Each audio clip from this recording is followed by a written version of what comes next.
Olá, começa mais um Conversa Criminal, seu podcast sobre as ciências criminais. Sou Augusto Rodrigues, advogado criminalista.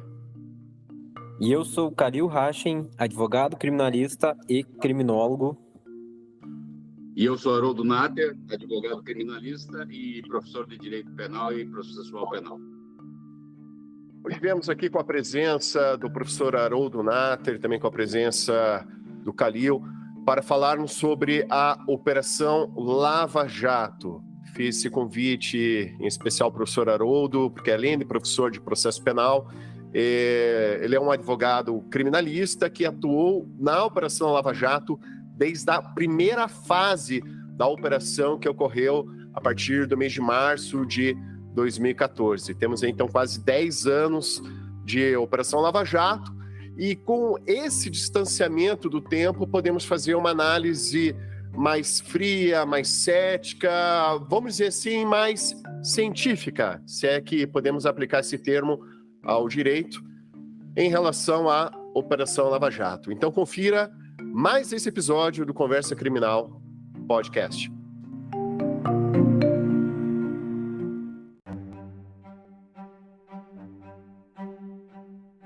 Professor Haroldo, como comentamos antes aqui da nossa gravação, até mencionei isso no primeiro bloco, o senhor estava presente na Operação Lava Jato desde a primeira fase, certo? Como advogado. Gostaria que o senhor puder, compartilhar suas experiências, já suas primeiras impressões ali na Operação Lava Jato. Fique à vontade. Sim. Bom, Augusto, o que eu posso lhe dizer é que logo no início da operação, os advogados que atuaram, e que são os criminalistas aqui do Paraná, especialmente de Curitiba, a gente tinha uma percepção que alguma coisa estranha estava acontecendo naquela ação, insertada aí pelo Ministério Público Federal aqui no Paraná, e pela 13ª Vara da Justiça Federal aqui do Paraná, que à época tinha como juiz titular o atual senador Sérgio Fernando Moro. E todo mundo achava muito estranho que a forma como se procurava atrair a competência de crimes que, na nossa perspectiva, não tinham absolutamente nenhuma relação que pudesse trazer o julgamento de eventuais crimes acontecidos para cá. E, à época, eu fui indicado por um professor da USP que foi consultado pelo pai de um dos presos naquele dia 7 de março de 2014, que inaugurou a Operação Lava Jato, foi a primeira fase. Então, as prisões aconteceram no dia 7 de março de 2014, diversas buscas e apreensões. E todos nós, advogados, já que os presos, na grande maioria, residentes fora da cidade de Curitiba, eram removidos aqui para a Polícia Federal, para a Superintendência da Polícia Federal aqui no Paraná, aqui em Curitiba, e a gente achou estranho aquilo, porque quem tem um pouquinho de formação jurídica no processo penal, no direito constitucional, não vislumbrava desde o início competência para que esse tipo de delito fosse julgado por um juiz federal aqui de Curitiba. Então, todos ficaram surpresos, e como eu tinha dito anteriormente, eu fui indicado por um professor de São Paulo, lá da USP, e ele já conhecia o Sérgio Moro, e ele disse para o pai desse meu primeiro cliente da Lava Jato, que o Moro era um sujeito difícil de se tratar. Ele conhecia talvez o Moro melhor do que a gente, porque ele participou de diversos eventos acadêmicos com o Moro, e que o Moro tinha uma certa resistência a advogados de fora da capital. E agora, depois de tudo que a gente percebeu da Vaza Jato, da Operação Spoofing e tudo mais, a gente entende porque ele queria advogados aqui de Curitiba. Evidentemente, porque talvez fosse mais fácil dele manipular, E porque ele já tinha alguns preferidos aqui dentre os advogados e ele sabia exatamente o que ia acontecer, porque, né, tanto o Ministério Público Federal quanto a Justiça Federal, eles tinham estudado plenamente a operação Mãos Limpas, né, a ocorrida na Itália, e eles sabiam os aspectos negativos e os aspectos positivos. Só que eles desconsideraram os aspectos que pudessem prejudicar a operação como um todo. Porque a Operação Lava Jato eu chamo de crônica de uma tragédia anunciada. A gente sabia que ia dar errado. Eu, no primeiro momento, o meu cliente era pertencente a um núcleo chamado Núcleo Labogem, que era uma indústria farmacêutica que tinha firmado, vejam só como a competência já não era da Justiça Federal comum, e sim da Justiça Eleitoral. E esse meu cliente, ele tinha uma farmacêutica, uma indústria farmacêutica e uma indústria farmacêutica. E eles tinham firmado um contrato com o Ministério da Saúde, Marinha, uma outra empresa farmacêutica, para fornecer retrovirais, né, para o Ministério da Saúde, especialmente na época para o combate à AIDS, que era o objetivo. Era um contrato muito alto, mas que tinha sido objeto de uma tratativa já no início, políticos lá de Brasília, né? Então, o objetivo era firmar esse contrato e direcionar, né, esses contratos para alguns, né, as vantagens econômicas desse contrato para alguns políticos lá de Brasília, né, da Câmara dos Deputados em Brasília, né? Então, já no primeiro momento, eu fui consultado por esse spike do presidente da Labogem, e eu fui até a Polícia Federal e eu já falei para ele, é muito estranha a operação, porque nenhum daqueles critérios, primeiro, não existia contemporaneidade, porque a investigação já vinha se arrastando há algum tempo, e para decretar a prisão preventiva, né, a gente sabe que há necessidade de uma contemporaneidade. E existiam uma série de outras medidas, né, que poderiam estancar eventualmente a continuidade, né, dos possíveis delitos, sem que fosse necessária a prisão de algumas pessoas em especial, né, especialmente os doleiros. Pois bem, então eu fui lá, conversei com o cliente, falei, a operação é muito estranha, né, nós temos essa possibilidade, né, não estão presentes os requisitos do artigo 312, né, porque há formas de assegurar, né, de garantir a ordem pública, né, ou econômica, né, a instrução processual nem havia começado, né, então não podia se alegar que, de alguma forma, existiria algum indício de que seriam turbadas, né, seriam perturbadas, né, as investigações que iriam acontecer no decorrer do inquérito policial e posteriormente uma possível ação penal. E também haveria outra forma de assegurar a aplicação da lei penal, evitando, né, que boa parte daqueles que estavam sendo investigados frustrassem, né, uma futura e eventual, né, pena aplicada por uma sentença condenatória que a gente sabia que ia demorar muito tempo. Então eu falei para o cliente, eles te prenderam por um motivo. Eles estão querendo alguma informação.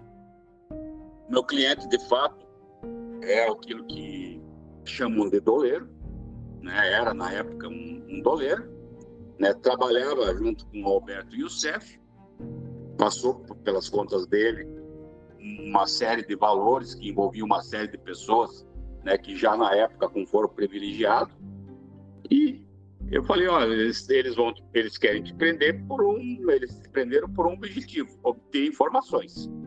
Isso hoje, depois de 9 anos, quase 10 anos, não há nenhuma dúvida. A fase número 1 da Operação Lava Jato, que vicia toda a operação, ela tem um objetivo ilícito, né? Primeiro, trazer a competência de um possível delito para a Justiça Estadual do Paraná, para a Justiça Federal do Paraná, né? E a gente não sabe por quê, se era uma simples vaidade, não, ou já iniciava-se aí uma tentativa de uma briga política com o objetivo de criminalizar o Partido dos Trabalhadores e frustrar as possibilidades políticas, né, do Partido dos Trabalhadores e, consequentemente, do presidente, né, Luiz Inácio Lula da Silva, da Dilma e etc. Né, era criar um tumulto, né? Então, criar um caos no país. O objetivo número 1, na minha opinião, da Lava Jato, que a Lava Jato tinha, não era o de estancar a corrupção. O objetivo número 1, o objetivo principal, era dar ensejo, né, à consecução de um plano político. Um plano político. Isso foi, a cada dia, ele foi se acentuando mais. Né? E aí eu cheguei pro meu cliente e falei, ó, você está preso aqui porque eles querem informações. E ele já estava preso, ficou preso alguns dias, eu fui conversando com ele e com outros réus que estavam presos lá, eu tive no total 9 clientes, né, na Lava Jato, 8, né, eu fiquei até o final, né, e estão todos hoje em liberdade, e um mudou de advogado porque morava fora, né, e preferiu contratar um escritório conhecido lá de São Paulo. Mas, enfim, eu falei para ele, ó, a gente foi conversando no decorrer do inquérito policial, né, e eu falei para ele está aqui por informações. O que aconteceu? Esse meu cliente, ele conversou com os outros indivíduos que estavam presos juntos com ele, lá na Superintendência da Polícia Federal. E aí, né, porque ele trabalhava junto com o Alberto Youssef, ele era efetivamente, né, iniciou, né, a atividade do dele como funcionário do Alberto Youssef, né, e aí eles falaram, ó, cada um por si, né, estourou, a gente, né, sabia que existia esse risco, estourou, então cada um que se vire. E com base nisso, meu cliente resolveu não fazer já no início, né, uma colaboração premiada, mas ele perguntou, como é que eu saio daqui, doutor? Como é que eu faço para sair da prisão, da cadeia? Porque eu tenho uma série de atividades comerciais, né, lícitas fora daqui, e as minhas atividades precisam ter continuidade sob pena, né, da minha vida entrar num caos, né, e eu não consegui. Aí eu falei para ele, bom, eles querem informações, né, tem que saber que tipo de informações que eles querem e, com base nessas informações, saber o que você pode dar, o que você não pode dar, né, e ao invés de nós fazermos porque ele achava que ele ia ser criminalizado por lavagem de dinheiro apenas, né, e não por participar de uma organização criminosa, né, e pelo câmbio, né, irregular que ele fazia eventualmente. Então, nesse sentido, eu falei, eles querem algumas informações, tem que saber o que você consegue falar. Se você fizer colaboração, você vai ter que abrir o jogo de uma forma completa, né? E aí você vai ter que contratar também outro advogado, porque eu não faço, né? Sou contra a colaboração premiada, não acho que ela seja digna, e eu também tinha estudado, né, a Operação Mãos Limpas, né, que também teve a colaboração, né, de diversas pessoas, né, pertencentes inclusive à máfia na Itália, né, e a gente sabia que eu achava um procedimento antiético e achava que era possível ele conseguir um benefício maior do que aqueles concedidos na lei das organizações criminosas, né, na 12.850 de 2013, né, confessando, né, que eram previsões existentes no próprio Código de Processo Penal. Daí ele falou, bom, doutor, vamos lá, vamos ver o que eles querem.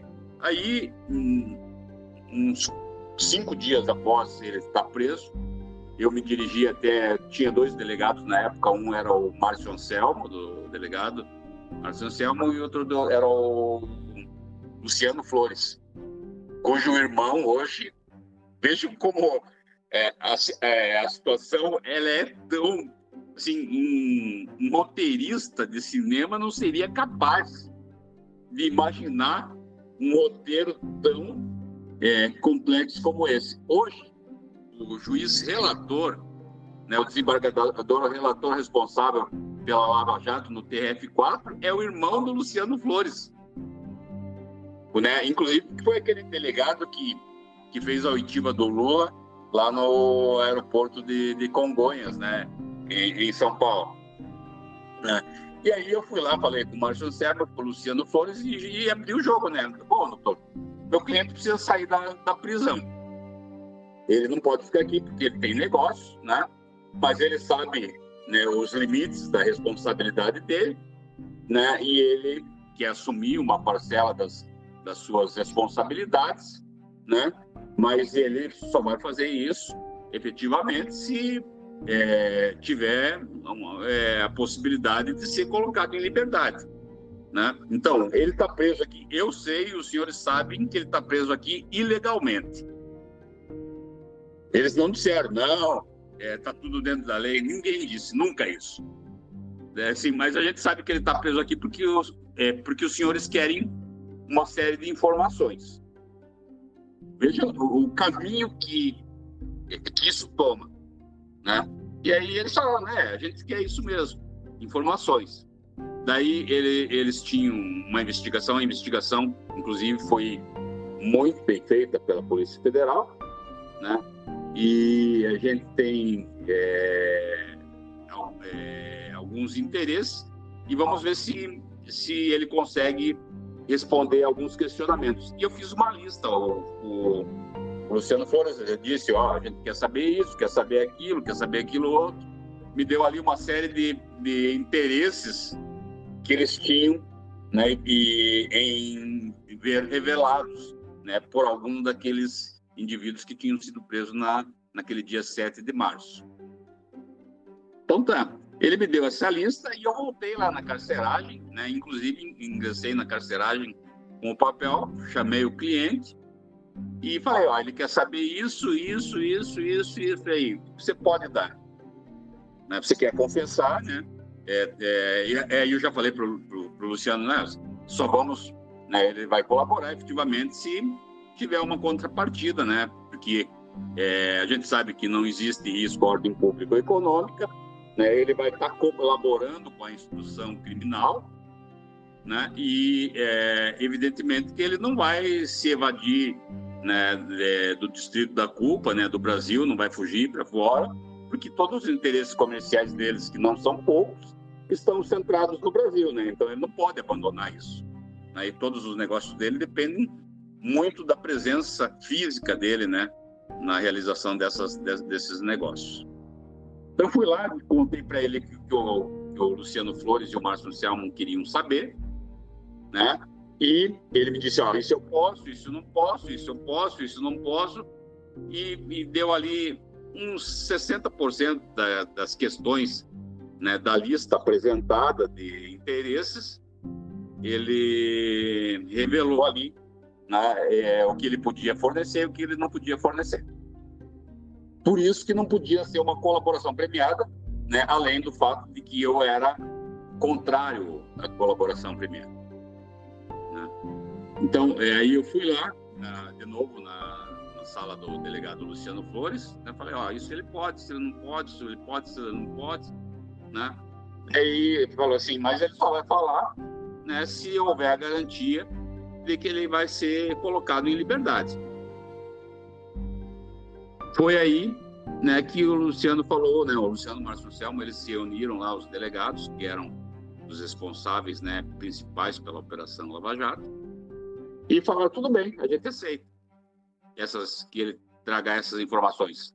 Eu falei, doutor, não é colaboração, é uma confissão da extensão e de coisas que, eventualmente, ele saiba que não coloquem ele e a família dele em risco. Tudo bem? Tudo bem. Aí nós combinamos, né, que ele seria interrogado e que mais 3 elementos pertencentes a esse núcleo labogênico também seriam interrogados. E existia o irmão desse meu cliente, que também tinha uma prisão preventiva decretada e não havia se apresentado ainda. Ele continuou trabalhando no mesmo local, mas Depois do primeiro dia, ninguém mais foi atrás dele, então ele não se apresentou voluntariamente. Existiam 2 outros indivíduos dessa empresa Lavogen, dessa farmoquímica, né, dessa indústria farmacêutica, que estavam lá, que também faziam parte desse núcleo, também concordaram, né? Eles tinham poucas informações na realidade, mas concordaram. Então a gente fez um acordo no fio do bigode de que, acaso ele revelasse, né, algumas questões que os delegados desejavam saber, ele seria colocado em liberdade.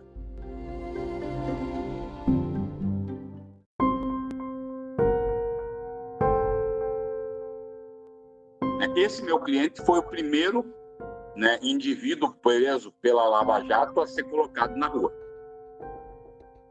E aí a gente já via a existência de uma combinação entre a Polícia Judiciária da União, o Ministério Público Federal, né, e o juiz da causa. Porque eles anuíram, né, tudo bem, aí o senhor vai fazer um requerimento, né? Eu fiz um simples requerimento, ele foi interrogado, o interrogatório exatamente nos mesmos métodos, né, daqueles ocorridos na Operação Mãos Limpas da Itália, né? Ele prestou depoimento durante 12 horas. Né? A gente foi cedo num dia de manhã e saímos num dia após a meia-noite, inclusive com almoço, café da tarde, janta, né, tudo custeado pela Polícia Federal, né, lá durante esse período de interrogatório. Né, e eles seguraram ele um pouco mais lá e devolveram ele na cela, assim, umas 16 horas depois que ele tinha saído para prestar depoimento. Isso tinha acontecido na Operação Mãos Limpas, porque eles diziam que o sujeito tinha delatado, muitas vezes o preso não tinha feito delação, mas isso colocava os membros, né, daquele grupo, né, que estava preso na polícia em dúvida. Né? Então, ele prestou esclarecimentos, né, isso foi reduzido a termo, não, assim, embora tenha sido gravado, foi reduzido a termo. E vocês não acreditam que quando ele chegou na cela de volta, lá da carceragem, o depoimento dele já estava circulando entre os demais presos. Vejam, a Polícia Judiciária da União, ela está sujeita ao regime jurídico administrativo, né? E ela, obrigatoriamente, tem que seguir aqueles princípios constitucionais inseridos lá no artigo 37. Estrita legalidade, né? Moralidade, impessoalidade, publicidade, eficiência, razoabilidade, etc. E ali a gente já viu que o interesse não era esse. Então, assim, ele falou, daí no dia seguinte, mais 2 réus que estavam na carceragem, com prisão temporária decretada, também foram lá e falaram, né? E o irmão desse meu cliente estava fora de Curitiba, não falou, mas eu combinei de apresentá-lo desde que ele não ficasse preso. Essa foi a ideia inicial, né? E aí ele falou e eu falei, bom, a nossa parte foi feita, né, doutor? Agora a gente está esperando. Eu vou fazer um pedido de revogação de prisão preventiva, né? Simples. Fiz um pedido de 2 páginas, né, informando que ele tinha dado indícios consistentes pela confissão de alguns dos seus atos, né, e nessa confissão, evidentemente, ele teria que acabar indicando um ou outro, né, indivíduo que participasse, né, dos eventos delituosos que ele praticou, e fiquei aguardando que ele fosse colocado em liberdade. Passaram-se ali, né, ele falou, os outros réus falaram, né, o irmão dele veio para cá com prisão decretada. Ele prestou depoimento, saiu pela porta da frente, sem que houvesse sido revogado, né, o mandado de prisão dele. Né? Hoje esse réu já faleceu, ele não está mais, né, entre nós, mas ele entrou na Polícia Federal, prestou seus esclarecimentos com mandado de prisão em vigor, ele saiu pela porta da frente. E começou lá por 3 dias, eles não cumpriram a parte, né? Eu já tinha protocolado o pedido, né? O Ministério Público foi contra a liberação do meu cliente, mas, pelo que eu fiquei sabendo, né, em contato da Polícia Federal com o juiz da causa, né, com o doutor Sérgio Moro na época, mesmo contrário ao parecer do Ministério Público, esse meu cliente foi colocado em liberdade. Ele foi colocado em liberdade e passou a responder com um inquérito policial em liberdade, depois transformou-se em ação penal, né, e ele foi respondendo ação penal em liberdade. E ele queria, na verdade, sim, fazer um acerto de contas com o próprio passado, esse meu cliente.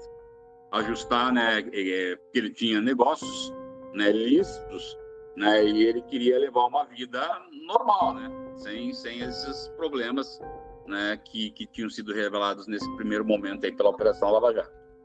Né, e ele achava que, pelo crime, a gente fez um cálculo, né, pelas possibilidades existentes, réu primário, de bons antecedentes, residência fixa, atividade laborativa lícita, né, família no distrito da CUP e tudo mais, né, que ele não, eventual condenação, né, e mais ainda aquelas cláusulas de diminuição da pena, né, para o réu confesso, ele não iria cumprir uma pena no regime fechado. Ele ia cumprir a pena, né, sendo condenado, ele era um réu confesso, mas no regime aberto. Mas iria ser um condenado. Pois bem, o processo foi tramitando, né? Eu tive lá algumas vezes no gabinete do Dr. Sérgio Moro e ele diversas vezes sugeriu, né, que o melhor, ao invés da confissão, era que o meu cliente fizesse uma colaboração premiada. Mas ele não queria fazer a colaboração premiada porque a gente pensava que a colaboração premiada era um instituto sério e que, se, portanto, ele fizesse colaboração, evidentemente ele teria que falar coisas que ele não desejaria e que colocariam, eventualmente, a família dele em risco. Né? Então, a gente não fez a colaboração premiada, né? Mas foram sugeridas diversas vezes a colaboração. Depois eu vim ficar sabendo que eu sou um professor, né, conhecido no meio jurídico, e todo mundo sabe que eu sou um professor de esquerda, e em razão dessa minha postura política, né, o Ministério Público nunca propôs acordo de colaboração para o meu cliente. E a gente participou, né, eu como advogado da Lava Jato, participei de vários debates, né, de eventos em instituições, né, em faculdades de direito, né, e geralmente o debate trazia advogados que atuavam na operação e procuradores da República. E nessa época teve um debate lá na OPET, em que foram trazidos um procurador da República, né, um evento lá sobre direito, né, que veio um procurador da República que já se aposentou, né, que hoje também tem aparecido assim muito negativamente na mídia em razão do que se descobriu, né, sobre a conduta, né, que ele aplicou, né, durante, né, o tempo que ele pertenceu ao Ministério Público, especialmente na Operação Lava Jato, né, e eu falava mal da colaboração premiada nesses eventos acadêmicos, e esse procurador da República um dia até me senti um tanto quanto ameaçado, né? Daí ele, assim, lá na UPET, assim, que foi o primeiro evento, né, que eu cruzei com ele, né, para tratar dessas questões da Lava Jato, ele falou: vem aqui falar mal da lei da colaboração premiada, mas depois vai pedir arrego para a gente lá, querendo transformar o cliente em colaborador. E ele falou assim: depois não vai lá pedir para fazer colaboração premiada, hein? E não foi uma brincadeira, foi uma mensagem direta, né, e sincera do sujeito. Pois bem, né, no decorrer da ação foram acontecendo muitas coisas absolutamente estranhas. Tem gravada, né, a audiência desse meu cliente, onde ele fala, né, inclusive isso já durante a ação penal, né, quando ele foi interrogado pelo então juiz Sérgio Moro, ele falou, né, do envolvimento dos políticos, E a gente vê ali está demarcado um ponto extremamente importante que o meu cliente foi falar sobre aqueles políticos que tinham prerrogativa de foro junto ao STF, né? E o Moro não quis ouvir na audiência. Sabe? Era ali que ele tinha que ter interrompido, né? Porque tudo fazia parte, né, de uma única ação, né? E falando, isso aqui foge à minha competência, e remetido esses autos ou, né, ao Supremo Tribunal Federal, né, ou à Justiça Eleitoral, né? Porque era, na realidade, né, o foro competente para julgar aqueles delitos que haviam sido imputados ao meu cliente e a outras pessoas às quais ele se referiu. Aqui, então, como ele tinha um advogado que não compactuava com as regras estabelecidas pela força-tarefa aqui do Ministério Público Federal no estado do Paraná, a gente não teve proposta a colaboração premiada. Então, o processo transcorreu, ele foi condenado, a pena dele, inclusive, né, o Moro fala que a confissão dele foi importante para revelar uma série de fatos, né, importantes para desvendar a operação. Inclusive, esse meu cliente foi o que trouxe os contratos firmados com as empreiteiras e que eram contratos meramente de papel, né, porque os serviços não eram realizados.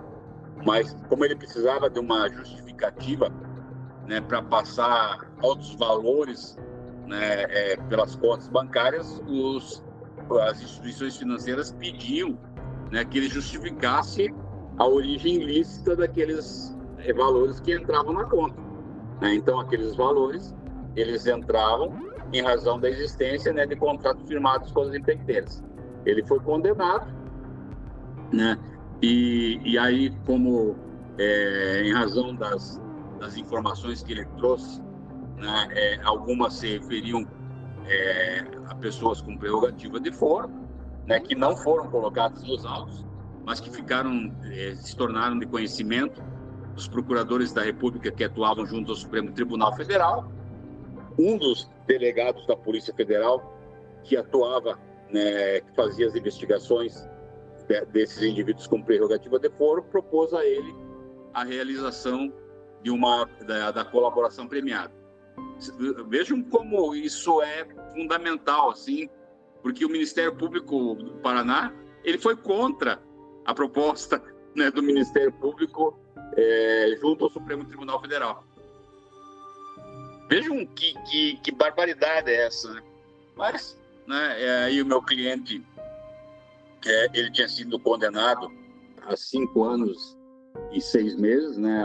A pena tinha sido um pouco maior do que a gente previa, né? Existiam mais 2 ações penais e ele falou, ele tinha sido condenado a cumprimento da pena no regime inicialmente semiaberto. Então ele iria passar um período, né, que às vezes as pessoas falam um período curto. Um dia dentro do sistema penitenciário não é um período curto para ninguém. 1 hora dentro do sistema penitenciário não é um período curto para ninguém. Mas assim, ele acreditava que dentro do que ele tinha cometido e de que ele queria prestar contas com a sociedade, né, a pena assim não fugia muito, mas ele não podia ficar um dia lá. E aí ele resolveu aceitar a proposta que foi formulada pelo Ministério Público junto ao Supremo Tribunal Federal, né? E aí ele trouxe algumas informações, né, que foram aquelas que se referiam aos indivíduos que estavam lá com prerrogativa de foro. Então, na época, o presidente da Câmara dos Deputados, Eduardo Cunha, né, que a gente viu que agora, né, o processo dele foi anulado e foi transferido para a Justiça Eleitoral, né, a competência foi transferida para a Justiça Eleitoral, né, porque ele já não tem mais prerrogativa de foro, né, de primeira instância, Justiça Eleitoral de primeira instância, né, o Fernando Collor de Mello, além de outros envolvidos lá, de outros deputados que também, né, ele tinha, de alguma forma, informações que eram relevantes para desvendar, né, os crimes, né, praticados também por esses indivíduos. Né? Então, em síntese, foi isso, né? Assim, os outros, né, réus, né, nenhum deles, né, a exceção desse grupo Lava Jato, não fez colaboração premiada, mas o meu cliente fez, né? Ele apresentou uma série de anexos, né? Porque a colaboração premiada é a polícia detectando que você tem uma informação importante e que essa informação, né, talvez de todos, né, os indivíduos, né, a colaboração premiada no Supremo, ela é feita de uma forma absolutamente dentro do que a lei estabelece. Não houve pressão para que ele delatasse ninguém, para que, assim, ele disse, eu tenho essas informações, né, as conversas iniciais, né, que a gente tinha, elas não eram, né, todas as conversas elas eram gravadas, mas elas só poderiam ser aproveitadas, né, se efetivamente fosse firmado um acordo de colaboração. E aí eles fizeram uma proposta para o meu cliente cumprir a pena num regime diferenciado, pagar uma multa, né, previa isso, né, sem o uso da tornozeleira eletrônica. Eu estou falando isso porque depois a arrogância, né, do então juiz, né, da 13ª era tão grande que ele mudou um acordo firmado no Supremo Tribunal Federal, homologado pelo falecido ministro Teori Zavascki, né, ele mudou as condições do acordo. A decisão do Supremo Tribunal Federal são coisas absurdas, assim. Eu até estou escrevendo um livrinho onde a gente revela, assim, quando a gente, assim, esses princípios do 37, especialmente a moralidade, eles não são execuíveis na maioria das vezes, porque quem realiza essas tarefas são seres humanos, né? E eles têm as mesmas deficiências, ou muitas vezes, né? Eu considero que o meu cliente, ele é muito menos criminoso do que boa parcela, né, dos agentes públicos que participaram da operação. Né? Se for para ter uma amizade, né, de frequentar a casa, é com o meu cliente. Mas eu jamais, né, sempre fui meio avesso isso, né, de jogar golfe com um desembargador e com um juiz, né, com o objetivo de ter alguma simpatia ou alguma amizade que favoreça, né? Se o cara, né, que é encarregado de aplicar a lei, né, ele tem uma tendência de favorecer alguém com quem ele se relaciona ou com alguém que ele tem interesse, né, esse cara já não merece estar onde está, né?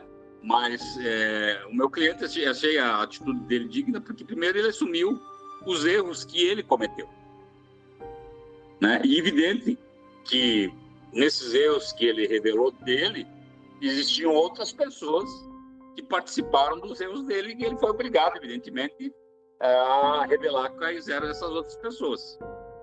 Então, a gente acabou fazendo um acordo de colaboração premiada, as condições mudaram, a minha perspectiva, né, também mudou, né, porque a gente está fora, né, o advogado está fora da cadeia, mas o cliente é que vai decidir, né, e eu não sou obrigado, né, ele já tinha tido, né, uma condenação de primeira instância, onde eu trabalho, né, que eu desenvolvi, né, que você não está lá para absolver culpados, você está lá para fazer com que a lei seja aplicada dentro das regras, né, estabelecidas pela Constituição, né, e pelas próprias leis, né, que regem a questão que está em análise.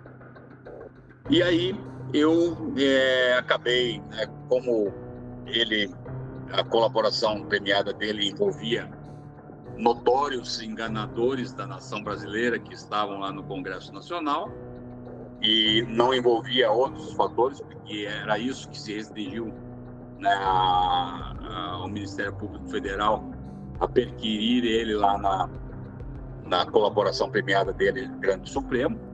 Foi homologado, ele apresentou documentos, né? As coisas que aconteceram são as mais, assim, ele mesmo tendo tido a prisão preventiva, ele foi autorizado a viajar para a China com recursos que haviam sido apreendidos durante a operação para buscar extratos junto ao HSBC, né, de Hong Kong, né, que traziam lá o número de contas, né, para quais ele havia remetido valores, né, que eram valores direcionados, né, a agentes políticos na época.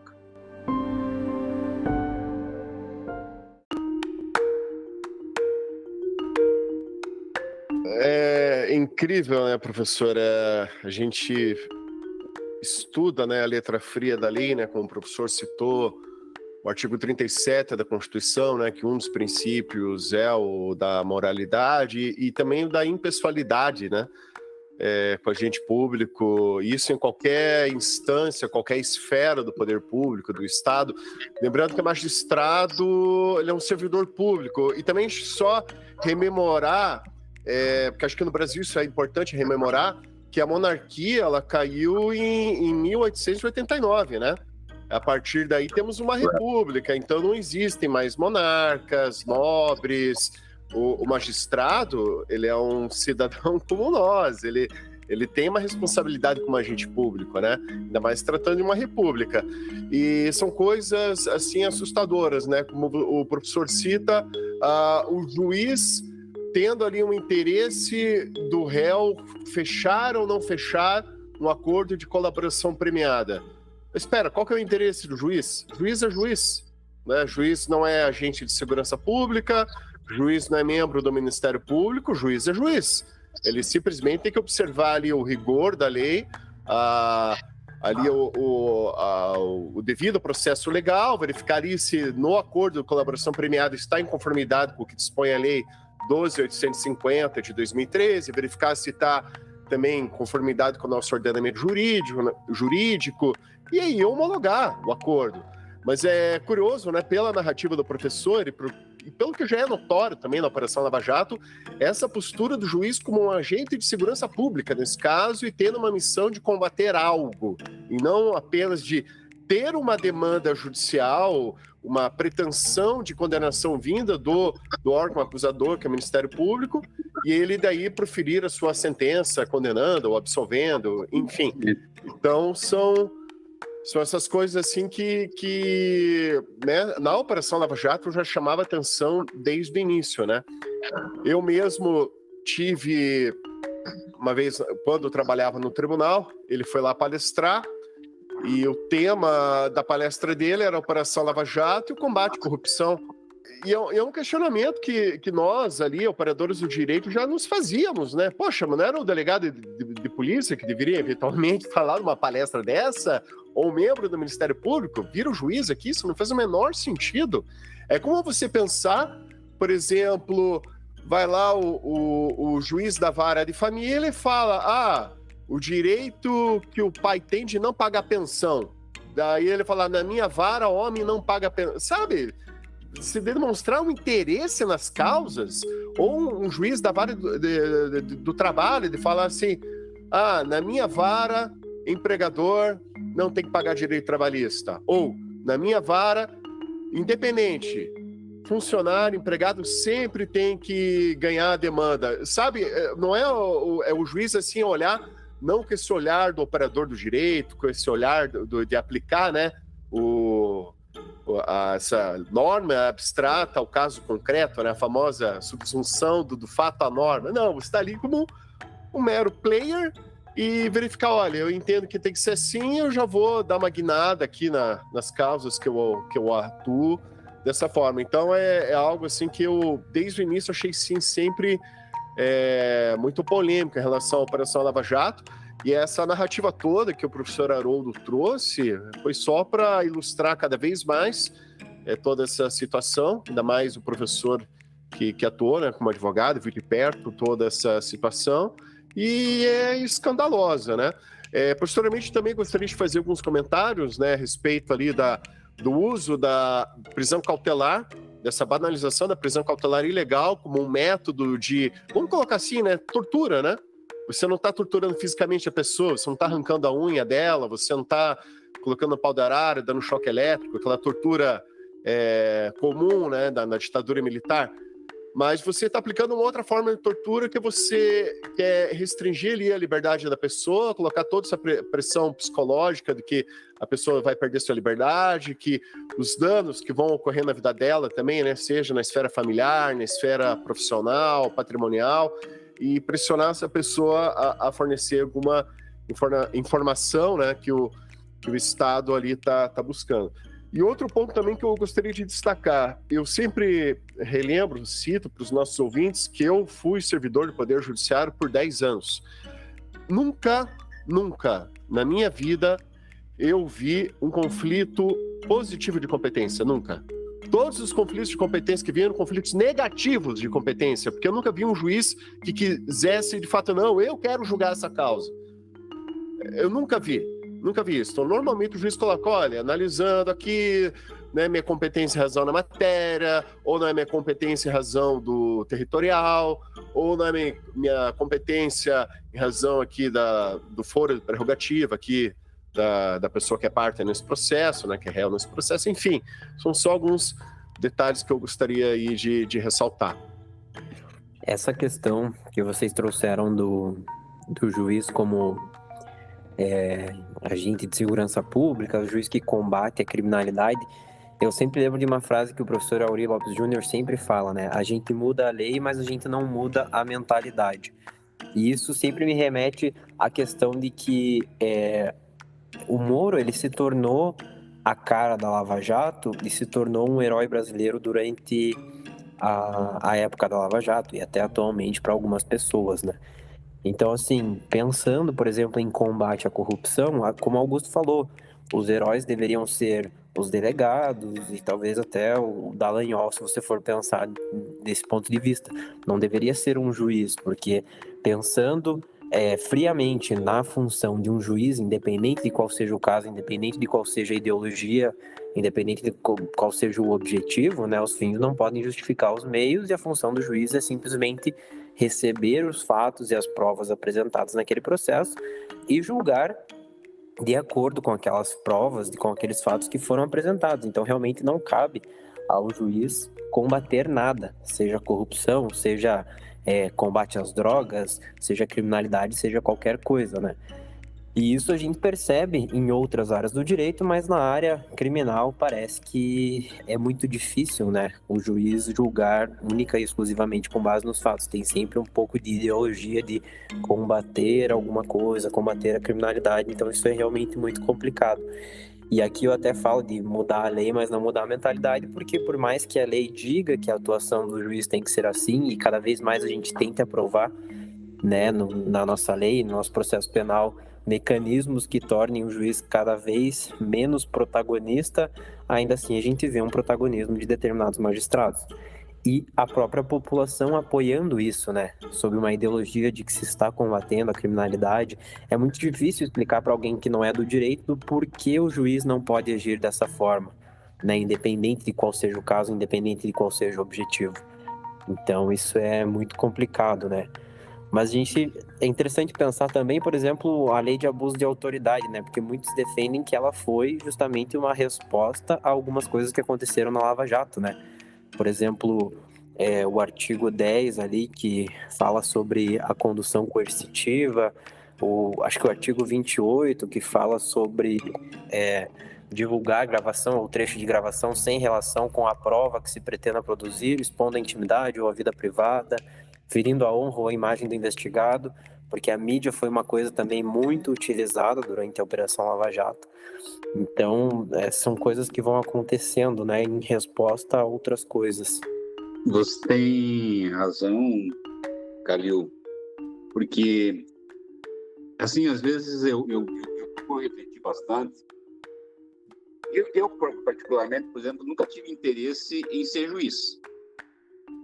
E a primeira questão que me leva a não ter pensado numa carreira na magistratura, né, é o fato de que assim, eu não me julgo assim, apto, né, a estabelecer um critério avaliativo, né, sobre a conduta de uma pessoa, porque a gente sabe, né, e isso, né, a gente tem visto que a psiquiatria, né, a psicologia tem explicado muito aqueles motivos, né, ensejadores das condutas dos indivíduos, né, porque a gente não tem nesse espaço jurídico o tempo e a informação necessária, né, para compreender, né, e você, um criminólogo, né, os motivos pelos quais um indivíduo,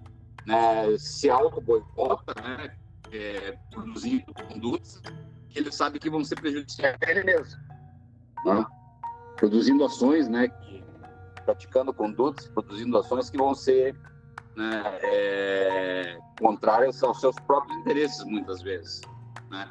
Então, a psicologia, a psiquiatria, a neurociência, eles vão explicar as motivações das ações, né? Então, eu nunca me julguei, mas eu desconheço, né? Eu tenho muitos amigos juízes, né, desembargadores, né, que na realidade, assim, eles se julgam num patamar diferente dos meros mortais. E eu percebi que na Lava Jato, né, a gente vê esse messianismo, né, do Dallagnol.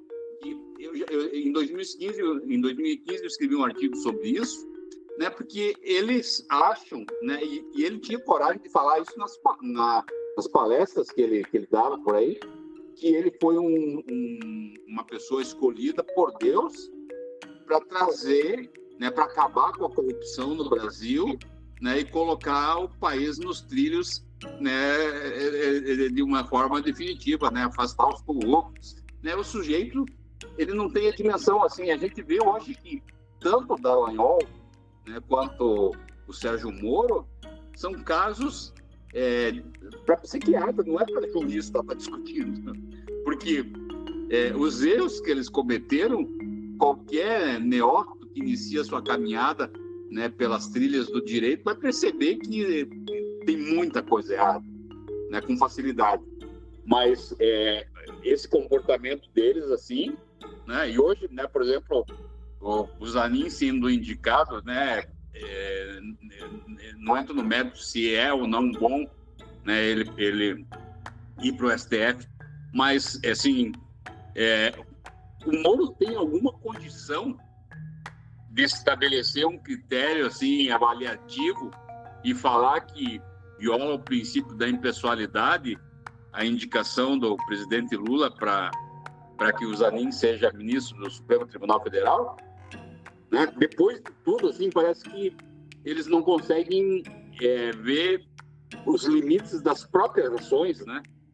Então, assim, eu vi, assim, quando eu atuo no Supremo, né, no STJ, desde o funcionário mais simples até os ministros, o tratamento, a forma, assim, eu me sinto lá um advogado prestigiado, porque eu sento lá com o ministro, eu falo, ele presta atenção, ele debate a minha causa, ele debate os meus argumentos. Você vai aqui num desembargador estadual, vai num juiz aí de primeira instância da Justiça Federal, eles não querem nem ouvir a gente. O tribunal, né, eu concordo plenamente, né? Esses dias eu fiz um comentário num post aí que o ministro Gilmar Mendes havia falado que Curitiba tem o germe do fascismo. Nossa, a minha experiência fortalece grandemente, né, aqui com o Judiciário Paranaense, fortalece grandemente essa frase do ministro Gilmar Mendes.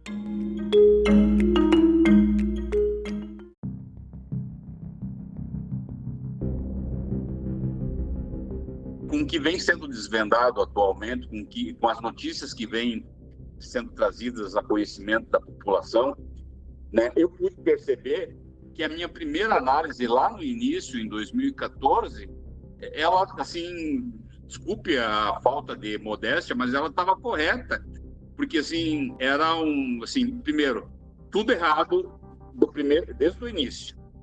Depois, né, a própria 12.850 fala, né, que aquele que descumpriu o acordo de colaboração anterior, não pode firmar novo acordo.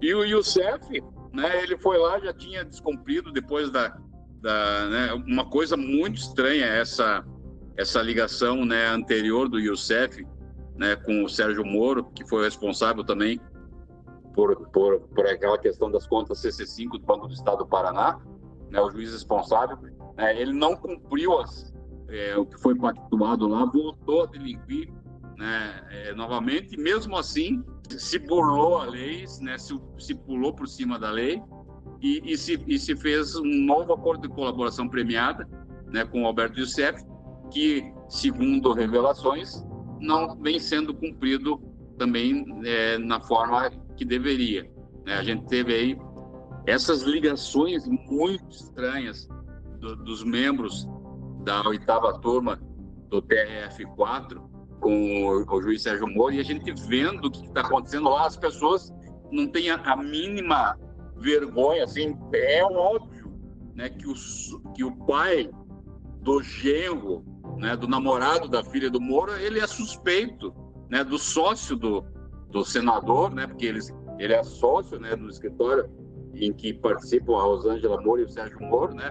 Então, o desembargador é pai do sócio de um sujeito que está sendo investigado, né? E assim, que tem comprometimentos sérios, e mesmo assim o sujeito né, não tem vergonha, né, não averba a sua suspeição só depois de que a mídia toma uma posição que revela uma conduta, no mínimo, estranha, é que o indivíduo se dá por suspeito e se afasta, né, da operação, para ir outro sujeito que também não tem condições de estar lá, porque ele é irmão do delegado que conduziu coercitivamente, né, que executou a ordem de condução coercitiva, arbitrária, infundada, ilegal e inconstitucional do principal investigado, né, do objeto, né, dessa operação. O objeto dessa operação sempre foi o presidente, né, o nosso atual presidente. Eu tenho todas as minhas manifestações nas mídias sociais, eu ponho lá uma hashtag, né, CPI do TRF4, porque se deixar nas mãos do judiciário, tendo em consideração o que a gente já viu e a série de apoios que, apesar de tudo que tem acontecido, né, o Sérgio Moro ainda vem recebendo, né, de magistrados, só o Supremo mesmo que vai, talvez, dar um destino legal, né, correto e constitucional, né, ao futuro desses indivíduos. Porque com aquele quórum que hoje está lá no TRF4, né, nada vai passar. Nada vai passar. E assim como nada passou, né? Essa história de que ele teve sentenças modificadas, né? Nenhuma das sentenças modificadas teve relevância, né? Nenhuma das modificações criadas teve relevância. Todas as modificações ou foram para agravar a situação dos indivíduos ou foram para minimizar as pessoas que, de alguma forma, contavam com alguma simpatia do próprio juiz, né, da primeira instância, quanto dos desembargadores no TRF4.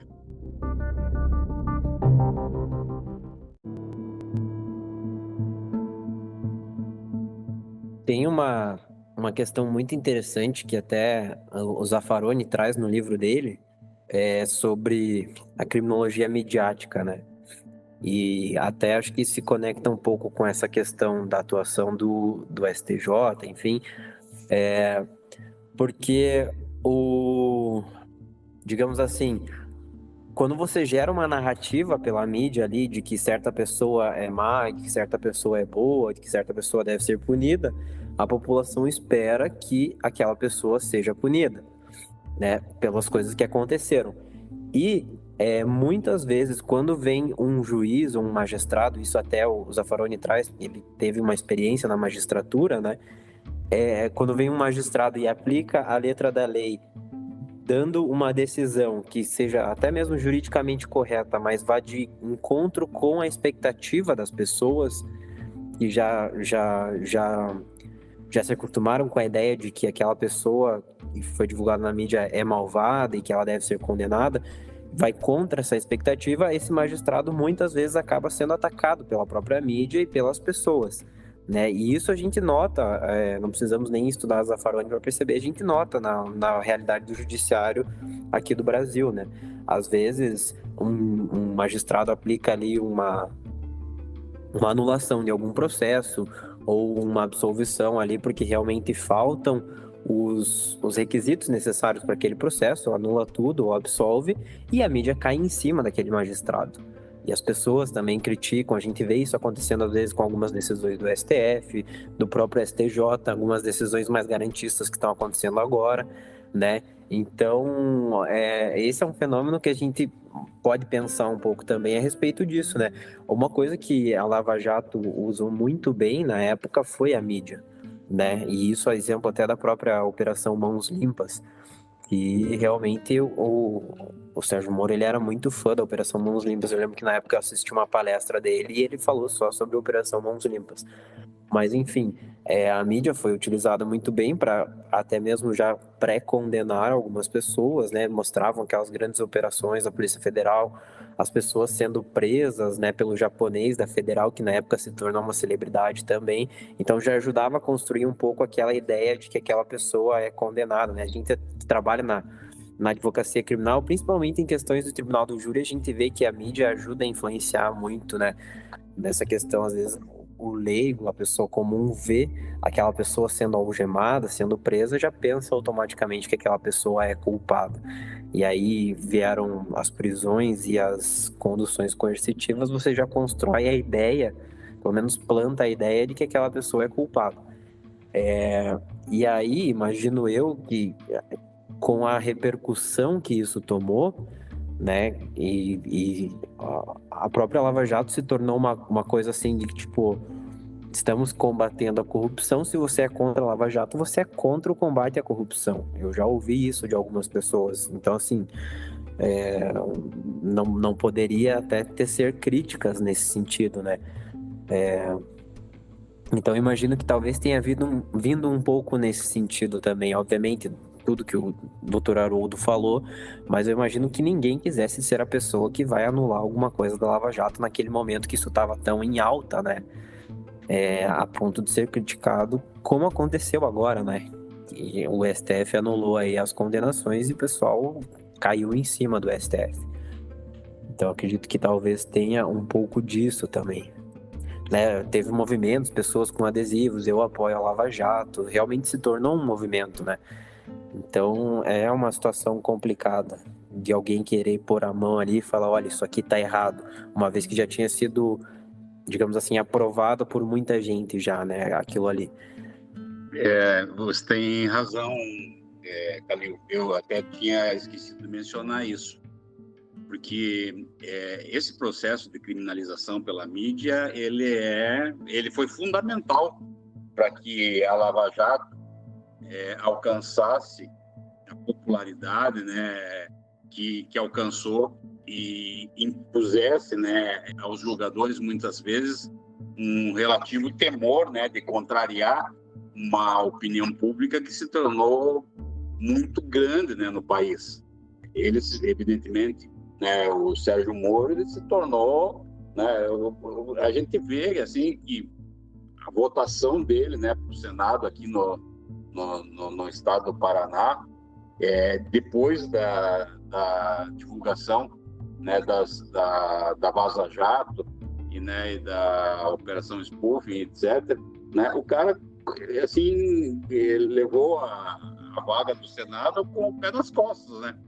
O próprio Bolsonaro chegou a readmitir ele, né, como um aliado, porque a imagem dele ainda propagada, né, especialmente pela Rede Globo, era a imagem, né, do salvador da pátria, né? Ele se transformou no Sassamutema da elite, né? Então, a mídia, ela tem grande responsabilidade, né? E aí as pessoas falam em regulação das atividades da mídia, mas como se isso fosse o mal. E a gente sabe, né, que a Lava Jato, quando foi planejada, ela, né, a força-tarefa, né, sempre achou indispensável a participação, né, da mídia como forma de reforçar, né, seus conceitos perante a sociedade, né? Então, ela exerceu um processo de deificação, né, transformou em Deus, né, aqueles que trabalhavam na Lava Jato, os promotores, né, o próprio Deltan aí se elegendo também como um deputado federal aí mais votado do estado.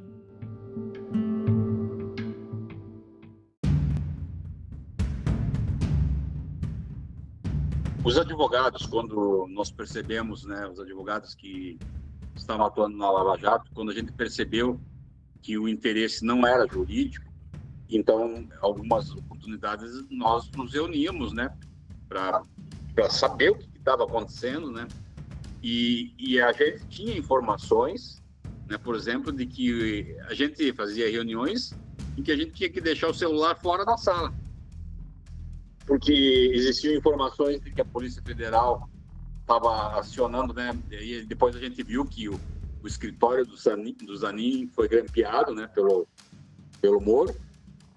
Nem, assim, essa notícia não tinha vazado ainda, né, mas a gente sabia antes disso que a gente estava sendo grampeado. E só que, como a gente não tinha como provar, a gente não podia levantar uma acusação que não tivesse uma substância, né, uma materialidade comprovada.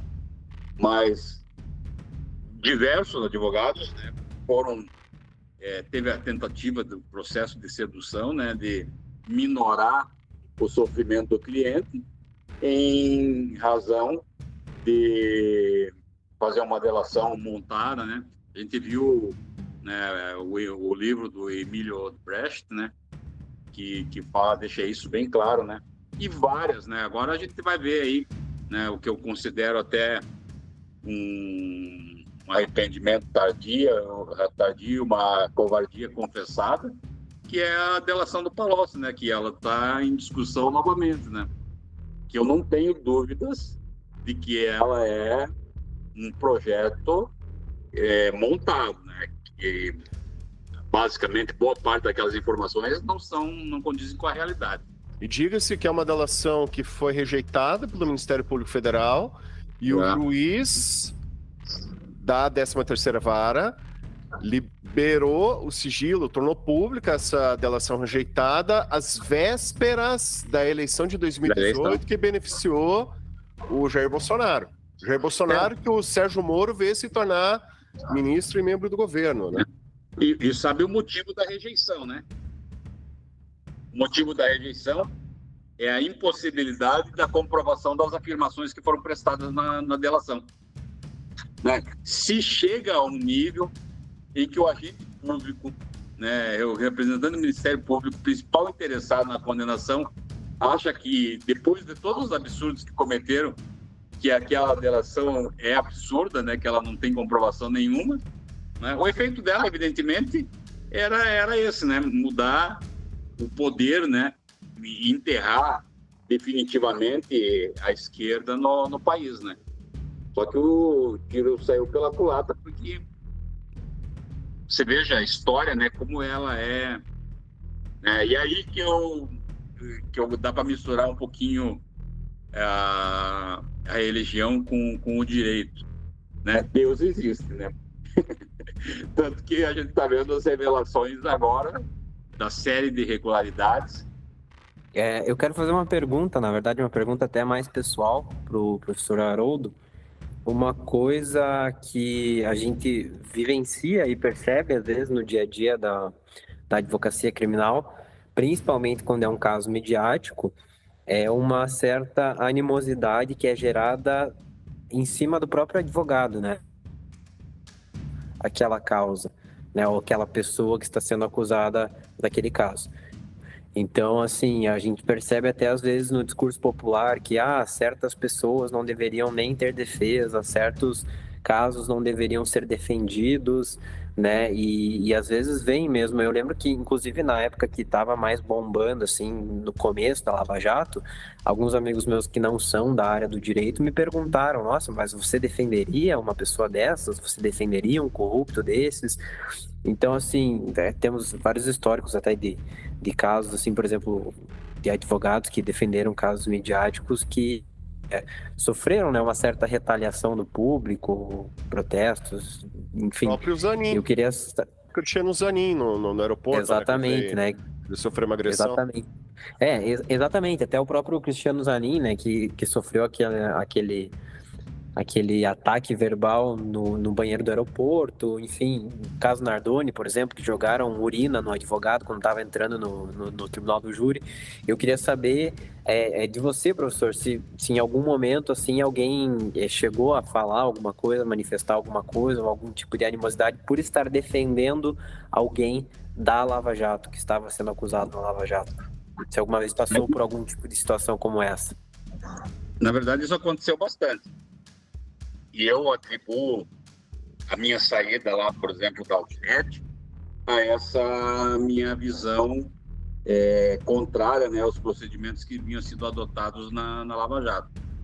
E como todo mundo sabia, eu nunca escondi minha posição, né, que eu era contrário às estratégias usadas, né, pela Lava Jato, né, no decorrer da ação, né, isso acabou que sei lá o que, assim, as pessoas totalmente antidemocráticas, porque eles não conseguem ver uma opinião que não seja diferente daquelas que eles têm, né?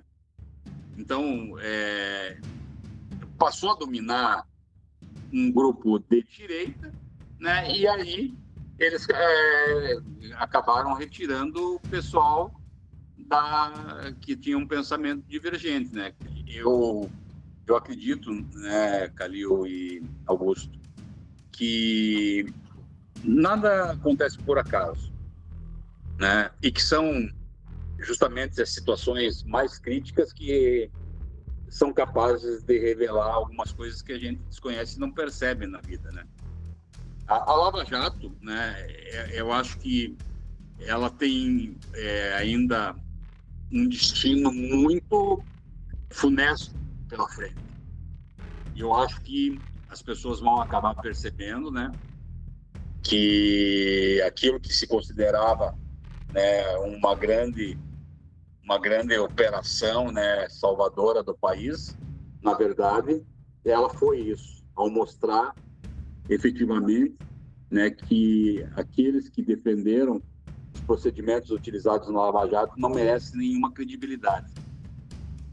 Os procuradores da República, os magistrados, etc., os advogados, né, os delegados, são todos seres humanos, né? E eles são falíveis, né? E acreditar que, né, assim, eu não consigo compreender como é que alguém consegue gritar mito, né, para um sujeito totalmente abjeto, ignorante, completo, nécio, né, que é o Jair Bolsonaro. Eu não consigo compreender isso, né? Porque você tem que ter um nível de ignorância maior do que o do Bolsonaro para poder achar que ele é alguma coisa, né, relevante, né, sob o ponto de vista da cultura, da inteligência, né, e capaz de produzir bem para as pessoas de uma forma geral, né?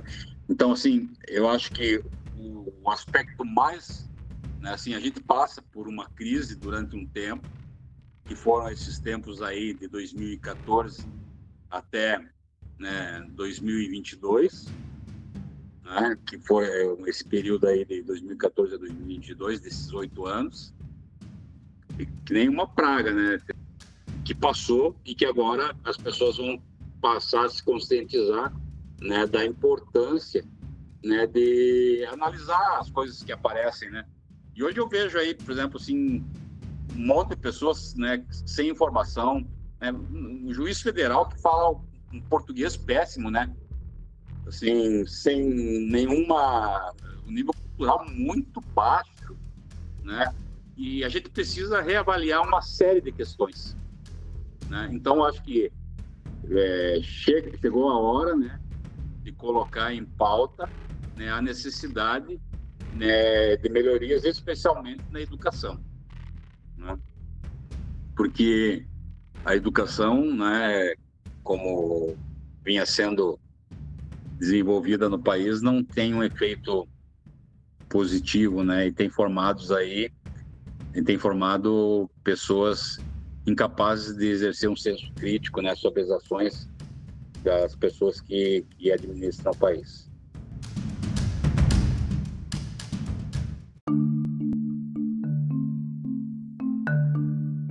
Então, esse foi mais um episódio do Conversa Criminal Podcast. Quero agradecer aqui mais uma vez a presença do professor Haroldo Natter, que veio compartilhar conosco suas experiências, sua atuação na Operação Lava Jato, também com uma visão muito crítica em relação à operação, né? Considerando que o professor também é um professor de processo penal, foi o meu professor na graduação, ele teve uma grande importância na minha formação como operador do direito. Então, mais uma vez aqui eu quero deixar o agradecimento pela participação.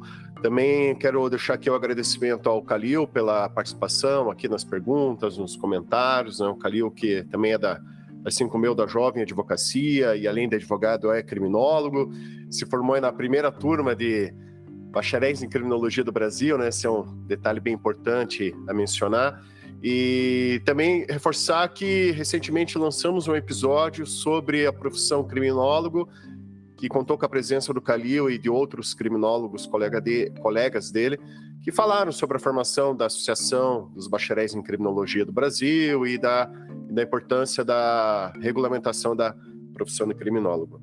Deixo aqui também o espaço para o professor Haroldo, para o Calil, caso deseje também fazer alguma indicação para os nossos ouvintes, né? Um livro, uma dica cultural, um filme, um documentário, fique à vontade, a palavra está com os convidados. Bom, eu quero agradecer mais uma vez, Augusto, ao convite, né, para participar do podcast. Dizer que é sempre uma alegria poder encontrar você e o Calil. Dizer para o Calil que essa formação dele em bacharel em criminologia, eu acho que é uma área da qual eu gostaria de um estudo que eu gostaria de me aprofundar realmente, né? Até eu já estou um pouquinho passado, assim, mas eu vou dizer para você, Calil, eu até pensei em fazer esse curso, viu? Porque eu acho importantíssimo, né, para quem atua na advocacia criminal, ter essas noções, né, mais aprofundadas da criminologia, né?